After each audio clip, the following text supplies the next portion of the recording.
खुशामदीद, welcome, सुस्वागतम। मैं विमलेंदु आज आपसे मुखातिब हूँ कुछ ख़ास बातों को लेकर, एक ख़ास इंसान के साथ। सिनेमा हिंदुस्तान के ख़ासो आम के दिल पर कितना चस्पा है ये हम सबको पता है, ये एक ज़ाहिर सी बात है। लेकिन आज ये बात और ख़ास हो जाती है और ख़ुशी की हो जाती है जब हम ये कहते हैं, फ़ख्र से कहते हैं, गर्व से कहते हैं कि हमारे शहर पटना का एक लड़का अमित रंजन प्रकाश झा जैसे महान दिग्दर्शक की एक आकर्षक फिल्म आश्रम के तीसरे भाग का अहम हिस्सा बन गया है। कुछ सवाल जवाब, थोड़ी सी गुफ्तगू, थोड़ा माजी, थोड़ा मुस्तकबिल, थोड़ा पास्ट, थोड़ा फ्यूचर, ये बातें करेंगे हम आज अमित रंजन जी के साथ। बहुत स्वागत है अमित जी आपका। सबसे पहले हमारे दर्शक या श्रोता या जिस माध्यम से जो जुड़े हैं वो ये जानना चाहेंगे कि आपकी पारिवारिक पृष्ठभूमि के बारे में थोड़ा बताएं कि कहाँ से आप आते हैं और पटना से आपका लगाव कैसा है, तब आगे की बातें हों। जहाँ तक पारिवारिक पृष्ठभूमि की बात करेंगे तो मैं एक टिपिकल मिडिल क्लास फैमिली से बिलोंग करता हूँ और हमारा नेटिव प्लेस जो है वो मैं तो लोगों को ऐसे ही बताता हूँ कि बिहार के प्रथम मुख्यमंत्री की जन्मभूमि और राष्ट्रकवि दिनकर की कर्मभूमि ही हमारा जो है वो नेटिव प्लेस है, हमारा जन्म स्थान है बरबीघा। और ज़्यादातर समय चूँकि गांव में बीत नहीं पाया एजुकेशन और उसको लेके, तो पटना में ज़्यादातर रहना हुआ। कुछ चाइल्डहुड नवादा में भी बीता और पटना से एक विशेष तरह का लगाव है। पटना से मैं कहता हूँ कि पटना से मुझे प्रेम है, यहाँ मुझे अपनापन महसूस होता है। और मिडिल क्लास फैमिली होने के नाते इस फील्ड में आना कितना चुनौतीपूर्ण हो सकता है ये समझा जा सकता है। बिल्कुल। तो उन चुनौतियों का सामना करना पड़ा, लेकिन परिवार ने कभी रोका नहीं मुझे, लेकिन उनकी जो क्षमताएं थी उसके हिसाब से उन्होंने सपोर्ट भी किया और एक इनसिक्योरिटी की भावना थी उनके अंदर। बिल्कुल। तो मिडिल क्लास फैमिली से बिलोंग होने की वजह से इन चीज़ों का सामना करना पड़ा और परिवार ने कहीं ना कहीं सपोर्ट ही किया। घर में बाबूजी ने आज तक कोई सिनेमा देखा ही नहीं और मैं जो है सिनेमा में काम कर रहा हूँ। बड़े भैया हैं, बड़ी दीदी है, इन लोगों ने काफ़ी अप्रिशिएट किया और परिवार के साथ साथ कई दोस्त भी ऐसे हैं बहुत खूब जिन्होंने सपोर्ट किया। तो इस तरह की बिलोंगिंग से हम लोग आते हैं, यहाँ पे सिनेमा को कहीं ना कहीं आज भी। बड़े पते की बात कही आपने। श्री कृष्ण सिंह जो हमारे प्रथम मुख्यमंत्री थे बिहार के, तो सामाजिकता भी कूट कूट कर भरी है आप में और दिनकर तो काव्यात्मकता भी आप में है। अब ये दो नाम ऐसे हैं जिन्हें भारत के इतिहास में स्वर्णिम अक्षरों में लिखा जाता है। तो जाहिर सी बात है कि उस जगह के पानी का लगाव आपसे रहा है, उस जगह से आप बड़े पले बढ़े हैं, तो निश्चित तौर पर वो बातें भी आप में होंगी। बहुत खूब। एक चीज़ जो कि जानना चाहेंगे हम सब कि सिनेमा की तरफ आपका रुझान हुआ कैसे? कोई ख़ास मौका या कोई ऐसी बात जिसने ये एहसास दिलाया हो कि मुझे सिनेमा ही करना है, ऐसा कुछ? सिनेमा से मेरा लगाव जो है एक्चुअली चाइल्डहुड से ही, मैं स्कूल में कॉलेजेस में प्ले होता था तो उसमें भाग लिया करता था। और मुझे याद है हमारे एक प्ले टीचर थे, जब मेरा चाइल्डहुड में जब हम नवादा में थे तो वहाँ पे हम एक प्ले कर रहे थे, तो उसमें मुझे सिलेक्ट किया गया था और उसमें मैंने एक कैरेक्टर जो है काफ़ी अच्छा किया था, उसके लिए मुझे बहुत वाहवाही भी मिली थी। तो शुरुआत कहीं ना कहीं वहीं से हुआ था और बचपन से ही कल्चरल एक्टिविटीज़ में मेरा लगाव और जुड़ाव रहा। बाद में फिर जब मैं पटना आया तो यहाँ भी जब मैं एएन कॉलेज से ग्रेजुएशन कर रहा था तो उस समय भी बहुत सारे कॉलेज के कल्चरल फेस्ट वगैरह में हिस्सा लिया करता था। तो कहीं ना कहीं ये जुड़ाव जो है वो बचपन से ही रहा है मेरा। लेकिन चूँकि मैंने कहा कि जिस पृष्ठभूमि से हम लोग आते हैं तो कभी ये हिम्मत नहीं कर पाए कि इसको करियर के रूप में लें, क्योंकि आजकल के तो बच्चे, उनको 5 साल 10 साल में पता होता है कि उनको क्या करना है। बिल्कुल। लेकिन हम लोग तो 20 साल क्रॉस करने के बाद भी ये डिसाइडेड नहीं था कि यही करना है, हिम्मत नहीं हो पाती थी कि ये कह सकते हैं। लेकिन जैसे जैसे आगे बढ़ते गए, रास्ते मिलते गए, कुछ लोग मिले, उनसे जुड़ा और उसके बाद लकीली प्रकाश झा प्रोडक्शंस का ही एक यहाँ पे चैनल लॉन्च हुआ था। आज भी मैं प्रकाश झा के सर के ही सीरीज़ में काम कर रहा हूँ जिसको लेके हम लोग बैठे हैं। लेकिन 2010-11 के अराउंड एक चैनल लॉन्च हुआ था, तो उसके लिए मौर्य टीवी, तो वहाँ से हमने शुरुआत की थी। उनके चैनल के लिए भी हमने सीरियल किया था, उसमें भी मुझे शॉर्टलिस्ट किया गया था। तो कहीं ना इनसे बहुत पुराना लगाव है, जुड़ाव है। तो वहीं से ये जर्नी शुरू हुई और बीच में बहुत सारे पड़ाव आए। अभी आपने जो जिक्र किया मिडिल क्लास फैमिली या मध्यम वर्गीय परिवार, ये बड़ा रोचक है और ये सब जानना चाहेंगे, क्योंकि ज़्यादातर समाज ये मध्यम वर्गीय परिवार ही मिलकर बनाते हैं। तो उस परिवार से आने पर, उस पृष्ठभूमि से आने पर सिनेमा जैसे अनिश्चित वातावरण और अनिश्चित करियर को चुनना कितना चुनौतीपूर्ण रहा आपके लिए? बहुत चुनौतीपूर्ण रहा, और चुनौतीपूर्ण रहा नहीं, चुनौतीपूर्ण है भी। क्योंकि अगर आप आज भी मैं अपने घर में अगर पूछूं, मेरे जो भी एल्डर्स हैं, तो उनको लगता है कि नौकरी करता तो ज़्यादा अच्छा रहता। तो एक इनसिक्योरिटी है, लेकिन जब वो देखते हैं कि कुछ अच्छा कर रहा है, कुछ बड़ा कर रहा है, तो उनके अंदर ये भावना भी आती है कि नहीं, गलत रास्ते पे नहीं है। तो एक ये पॉजिटिव साइड भी है और वो इनकरेज भी करते हैं। और मैंने कहा कि जितनी उनकी जो क्षमताएं हैं, उसके हिसाब से उन्होंने मुझे पूरा सपोर्ट किया। कभी मैं ये नहीं कह सकता कि मुझे सपोर्ट नहीं मिला या किसी ने मुझे रोका। उनकी जो क्षमताएं थी, उसका उन्होंने पूरा सपोर्ट मुझे दिया, और बाकी जो बचा खुचा कसर था वो मैंने अपनी मेहनत और इस पे लगाया। तो नहीं, ये बड़ी खुशी की बात है हम सब के लिए कि हमारे शहर से आप हैं और आप इतने बड़े पटल पर पूरे भारतवर्ष में लगातार देखे जा रहे हैं। रिलीज़ होते ही आश्रम के तीसरे पार्ट ने 1 मिलियन व्यूज़ भी पार कर लिया है, जैसा कि खबरों में आ रहा है।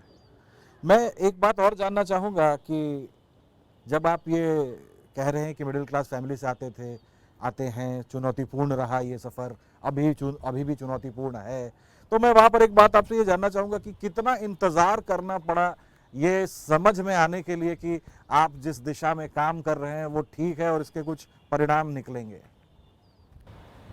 ये बड़ा अच्छा प्रश्न है आपका, क्योंकि मैंने जब शुरुआत करी तो मुझे कहीं से कोई डाउट नहीं था। मुझे पता था कि मुझे क्या करना है, मैं किस ट्रैक पे हूँ और ये कहाँ तक जाएगा। लेकिन कहीं ना कहीं जब तक आप एक मुकाम पे नहीं पहुँचते हैं या कुछ ऐसा नहीं करते हैं, लाइक अभी आश्रम इतनी बड़ी सीरीज़ है और इसका हिस्सा बनना, तो अब कहीं ना कहीं अगर मैं इसका कभी कभी मुझे ऐसा भी लगता है कि अगर इस तरह के प्रोजेक्ट्स में मैं नहीं आता तो शायद कोई दूसरा वाला मुहर लग जाता मेरे पे। अभी जो सर्टिफाइड मुहर लगा है, तो हो सकता है कि एक दूसरा मुहर भी तैयार था कि लगता है कि अब इसका कुछ नहीं होने वाला है। तो वो एक अनसर्टेनिटी लोगों के परसेप्शन में है। मेरे को कहीं से डाउट नहीं था, क्योंकि मुझे पता था कि मैं क्या कर रहा हूँ और उसका आउटपुट आना है। मैं जो कर रहा हूँ उसका आउटपुट आना ही है। बीच में कई बार मैं कई साल तक प्रोडक्शन में इन्वॉल्व रह गया, जिससे कहीं ना कहीं मेरा एक्टिंग का पार्ट जो है वो थोड़ा सा छूट गया था। लेकिन अब पोस्ट कोविड जो पीरियड आया है, तो इसमें मैं चाह रहा हूँ कि अपने एक्टिंग के पहलू को ही ज़्यादा इन्हांस करूँ, इसको ही ज़्यादा प्रमोट करूँ। बिल्कुल। और उसका परिणाम है कि ये सीरीज़ आप लोगों के सामने है। जी जी बिल्कुल। अब इतना जान लेने के बाद जिज्ञासा थोड़ी सी और बढ़ जाती है, और मैं आपसे ये पूछना चाहूँगा कि आश्रम 3 जो थर्ड पार्ट है इसका, यहाँ पर जो आपको रोल मिला या आपका किरदार जो बना, जो गढ़ा गया, जो आज पूरा हिंदुस्तान देख रहा है, आपकी अदाकारी की पूरी पूरी प्रशंसा हो रही है। मैंने कई लोगों से बात की, दिग्गज अभिनेताओं से बात की, सब बहुत मुतासिर हैं, बहुत खुश हैं आपकी अदाकारी से, नेचुरल एक्टिंग से। तो ये रोल मिलने के पीछे की कहानी क्या है, ज़रा ये जाने तो मज़ा आए। रोल मिलने की कहानी बड़ी दिलचस्प है, क्योंकि जब इसकी कास्टिंग हो रही थी तो पहले मुझे एक अलग कैरेक्टर के लिए मेरे कास्टिंग डायरेक्टर हैं, उन्होंने मुझे एक सीन्स वगैरह भेजे थे, तो मैंने वीडियोस भेजा उनको, जो तरीका होता है। तो लेकिन वो जो कैरेक्टर था, वो कैरेक्टर मतलब मैं करके भेज रहा था, एज एन एक्टर मैं भी कर रहा था, वो भी देख रहे थे, लेकिन नेचुरली कहीं ना कहीं ना तो मैं उसको ग्रास्प कर पा रहा था और ना उनको फिट लग रहा था। फिर उन्होंने बोला, एक दूसरा कैरेक्टर उन्होंने मुझे भेजा, जो कैरेक्टर आप देख रहे हैं कृष्ण कुमार का। तो वो कैरेक्टर जब मुझे भेजा गया तो मुझे लगा कि चूँकि प्रकाश जी भी बिल्कुल नेचुरल एक्टिंग प्रेफर करते हैं, जैसा कि आपने कहा, और हम लोग भी रियलिस्टिक अप्रोच की एक्टिंग को ही बिल्कुल ज़्यादा अटेन करते हैं। तो जब वो कैरेक्टर मुझे मिला तो उसके सीन्स, उसके डायलॉग्स देखने के बाद मुझे लगा कि इसमें मुझे कुछ करने की ज़रूरत नहीं है, ये तो बिल्कुल एफर्टलेस एक्ट होगा, एफर्टलेस परफॉर्मेंस होगा। तो कृष्ण कुमार के सीन्स आए मुझे, फिर मैंने वो करके भेजा। फिर मेरे कास्टिंग डायरेक्टर को लगा कि नहीं, he is good in this character. फिर प्रकाश सर के पास गया, फिर उन्होंने जब ओके कर दिया तो फिर मैं इसी कैरेक्टर में फ़िट हो गया। और कहीं ना कहीं मुझे भी लग रहा है कि इस कैरेक्टर के साथ मैं न्याय कर पाया, शायद उसके साथ नहीं कर पाता, क्योंकि इसलिए इसमें मुझे बहुत कुछ करने की ज़रूरत नहीं पड़ी। जो मैं हूँ वही मेरा कैरेक्टर है। तो जीने वाली जो बात होती है, तो वो मैं जी रहा हूँ और वही मुझे ऑन स्क्रीन भी जीना रहा। एक चैलेंजिंग चीज़ दिखाई देती है आपके किरदार में, जिसका कि नाम कृष्ण कुमार है इस सिनेमा में। एक तरफ तो आप स्पाई की तरह काम कर रहे हैं, दूसरी तरफ आपके कुछ रोमांटिक सीन्स भी हैं। तो कैसी मनस्थिति रहती है इन दोनों एक्सट्रीम्स पर झूलते हुए एक्टिंग, वो किरदार से निकलना, उसके अंदर घुसना, ये कितना कठिन या कितना आसान होता है? एक कलाकार के रूप में अगर कहेंगे तो हम लोगों के लिए हर सीन जो है एक एक्ट होता है, एक परफॉर्मेंस होता है। और हर सीन के पहले सर भी, प्रकाश सर भी ये हम लोगों को हमेशा कहते आते हैं, सेट पे भी बताया उन्होंने, पहले भी बताया है। वो हमेशा से कहते हैं कि आपको जो भी सीन करना है, जो भी परफॉर्मेंस करना है, तो उसको बस आपको जीना है। तो जैसा कि मैंने आपको बताया कि ये कैरेक्टर मेरे को बिल्कुल सूट कर रहा था। और रही बात कंट्रास्ट की, तो सीन करने से पहले थोड़ा जो है अपने आप को मेडिटेट तो करना ही पड़ता है उस कैरेक्टर के अकॉर्डिंग, अपने आप को एडजस्ट करने के लिए। तो बिल्कुल ट्रांजिशन तो है, एक तरफ रोमांस है, दूसरी तरफ बिल्कुल स्पाई का कैरेक्टर है। लेकिन अच्छा है, दोनों में सामंजस्य ईजिली बिठा इसलिए पाया क्योंकि वहाँ पे जो फेवरेबल माहौल होता है, वहाँ पे जो लोग होते हैं वो इतने सपोर्टिंग होते हैं कि बड़ी आसानी से चीज़ों को हम लोग एडजस्ट कर लेते हैं। ये आपने एक्टिंग की, अदायगी की बारीकियों की बात की अभी, तो मैं ये जानना चाहूँगा कि कितना ज़रूरी है हिंदी सिनेमा या किसी भी क्षेत्रीय सिनेमा, किसी भाषा के सिनेमा में काम करने के लिए किसी व्यक्ति का एनएसडी या ऐसी एक्टिंग संस्थाओं से पास आउट होना कितना ज़रूरी है, कितना फ़र्क पड़ता है इससे? फ़र्क तो थोड़ा बहुत पड़ता ज़रूर है क्योंकि कोई भी संस्था हो, एक्टिंग की संस्था जो होती है, कहीं न कहीं वहाँ पे आपको एक जो टेक्निकल ट्रेनिंग मिल जाती है, तो ट्रेनिंग का महत्व तो है। ट्रेनिंग मिलने के बाद कम से कम आपको पता होता है, डूज़ एंड डोंट्स के बारे में आपको मालूम होता है कि क्या करना नहीं करना। लेकिन ऐसा भी नहीं है कि एकदम सर्टिफाइड ठप्पा ही चाहिए इंस्टीट्यूट का, क्योंकि मैं ऐसे कई लोगों को जानता हूँ कि उन्होंने बहुत टॉप के टॉप इंस्टीट्यूट से क्लासेस करी, ट्रेनिंग की, लेकिन काम नहीं मिल पा रहा है उनको। और मैं कई ऐसे लोगों को भी जानता हूँ जिन्होंने कोई सेट, ऐसा नहीं है कि बहुत बड़े, बस उन्होंने किया, कुछ थिएटर किया, कहीं से ट्रेनिंग ली। तो ट्रेनिंग चाहिए, ट्रेनिंग महत्वपूर्ण है, लेकिन ज़रूरी नहीं है कि आप सबसे बड़े इंस्टीट्यूट से ही ट्रेनिंग करें। हाँ, इस सिलसिले में मैंने वो किस्सा हमारे ही राज्य के महान अभिनेता मनोज वाजपेयी के विषय में भी सुना है। एनएसडी में वो न जा सके और बाद में वहीं पढ़ाने के ऑफर्स उन्हें आते थे। तो ये तो बिल्कुल सही बात कही आपने, ट्रेनिंग का महत्व है, ये बड़ी अच्छी बात कही। आप आजकल के युवा जो सिनेमा में काम करना चाहते हैं, जिनका ख्वाब है कि वो सिनेमा में आएँ और पर्दे पर दिखें, तो उनको दिशा देती हुई कोई ऐसी बात आप कहना चाहेंगे, कोई ऐसा संदेश देना चाहेंगे कि वो बेहतर कर सकें या उनका डायरेक्शन सही हो जाए, उनका एफर्ट सही तरफ लगे? आज के युवाओं के लिए अगर मैं देखता हूँ, मैं नोटिस करता हूँ, तो उनके लिए मेरा सबसे बड़ा मैसेज यही रहेगा कि उनके अंदर अभी मैं सबसे ज़्यादा अगर कुछ कमी देखता हूँ तो उनके अंदर पेशेंस की कमी देखता हूँ। उनमें पेशेंस नहीं है, उनको सब कुछ बहुत जल्दी में चाहिए, और ऐसा होता नहीं है किसी भी फील्ड में हो। मैं सिर्फ इस फील्ड की बात नहीं कर रहा हूँ, किसी भी फील्ड का ये नेचर होता है, और ख़ास करके इस फील्ड में तो बहुत पेशेंस चाहिए होता है, क्योंकि यू नेवर नो कि कब आपको कौन सी अपॉर्चुनिटी मिलने वाली है।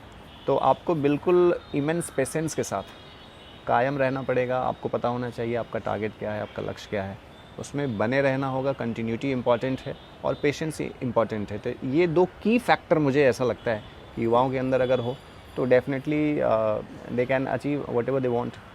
ये बहुत बड़ी बात है हमारे शहर के लिए कि हमारे शहर के युवा अमित रंजन जी, इनको प्रकाश झा जैसे दिग्दर्शक के सिनेमा में काम करने का मौका मिला है, काफ़ी बड़ा रोल मिला है और बहुत खूबसूरती से उन्होंने अपने रोल को निभाया है, जिसकी प्रशंसा यहाँ हिंदी सिनेमा उद्योग के और बाकी जगह के काफ़ी लोग कर रहे हैं। तो जब ये प्रशंसाएं मिल रही हैं, सब कुछ बढ़िया चल रहा है, तो निश्चित तौर पर आपने गोल सेट किया होगा, एक मकाम देखते होंगे जहां आप अपने आप को देखना चाहते हैं। ऐसा कुछ सेट तो नहीं किया है सर, लेकिन हाँ, हर एक्टर की ख्वाहिश होती है कि वो जो काम कर रहा है उसके ऊपर का उसको अपॉर्चुनिटी मिले।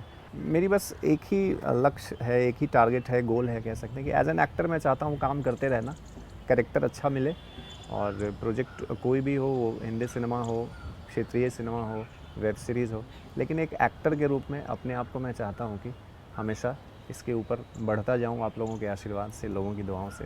कृष्ण कुमार के किरदार में आश्रम के तीसरे भाग में, जो कि प्रकाश झा द्वारा निर्देशित है, अमित रंजन जी को देखकर हमारा पूरा शहर, पूरा राज्य और हिंदी भाषी क्षेत्र के सभी लोग बहुत आह्लादित हैं। इन्हें खूब दुआएं, खूब आशीर्वाद, खूब शुभकामनाएं मिल रही हैं। हमारी भी शुभकामना रहेगी अमित जी। अब इस स्तर पर आकर, इस मकाम पर आकर ये भी एक मकाम है, इससे मना नहीं किया जा सकता, क्योंकि पूरा देश आपको एक समय में देख रहा है, हर स्क्रीन पे OTT प्लेटफॉर्म पे आप लगातार दिख रहे हैं। तो इस सफलता का श्रेय आप किसको देना चाहेंगे? देखिए, जहाँ तक मेरा व्यक्तिगत तौर पे मानना है, किसी भी व्यक्ति के सफलता के पीछे कोई उसका एक इंडिविजुअल अचीवमेंट नहीं होता है, उसके पीछे बहुत सारे लोगों का योगदान होता है। और मेरी इस सफलता के पीछे भी बहुत सारे लोगों का योगदान है। और अगर मैं स्टार्ट करूँ अपनी फैमिली से, सबसे बड़ा सपोर्ट तो मेरे लिए मेरा परिवार ही रहा। और मेरे परिवार में मेरी बड़ी बहन, वो मेरे लिए हमेशा से मतलब मेरा स्टैंड लेने के लिए तैयार रहती। Like she was like a fix volunteer for me. तो वो मेरे हर अच्छे बुरे में वो मेरे साथ रहती हैं। मेरे बड़े भाई साहब ने मुझे उनकी जितनी क्षमता है उसके हिसाब से हर कदम पे मेरा साथ दिया, सपोर्ट किया। और मुझे पारिवारिक जिम्मेदारियों से दूर रखा। मतलब मुझे इन चीज़ों का टेंशन नहीं था, तो कहीं ना कहीं वो एक बहुत बड़ा फैक्टर होता है कि मेरे ऊपर कोई बर्डन नहीं था फैमिली का, तभी मैं ये सब कर पाया। तो परिवार का बहुत बड़ा योगदान है। मेरे कई ऐसे मित्र हैं जिन्होंने मुझे बहुत सपोर्ट किया यहाँ तक पहुँचने में, चाहे वो मेरी प्रोडक्शन कंपनी की एक्टिविटीज़ हों या एज एन एक्टर मेरा काम हो। तो हर पल मेरे दोस्तों का बहुत बड़ा रोल है मेरे यहाँ तक पहुँचने में। इवन मेरे ऑफिस के जो स्टाफ्स हैं, ऑफिस के जो ऑफिशियल्स हैं, कलीग्स हैं, इन सब का योगदान है। तो ऐसा मेरा मानना है कि एक व्यक्ति के निर्माण में कई लोगों का योगदान होता है, और मेरे में तो बिल्कुल है। और आज मैं आपके इस योगदान की वजह से इतने लोगों से मुखातिब भी हो पा रहा हूँ। खूब सारी दुआएं रहेंगी अमित रंजन जी के लिए, और हम सब के लिए फ़ख्र की बात है, गर्व की बात है कि हमारे शहर से एक लड़का उठकर जाता है और भारत के मानचित्र पर कई प्रदेशों में उसे देखा जा रहा है। दिग्गज अभिनेताओं और दिग्गज कलाकारों के साथ काम करता हुआ वो पहले पर्दे पर दिख रहा है। तो आपको बहुत सारी शुभकामनाएं। हम बात कर रहे थे अमित रंजन जी से और आश्रम 3 के बारे में। ये बड़ी खूबसूरत मुलाकात रही, और भविष्य में आगे इनके अगली सिनेमा, अगली फिल्म जो भी होगी उस पर हम बात करते रहेंगे। शुक्रिया, धन्यवाद।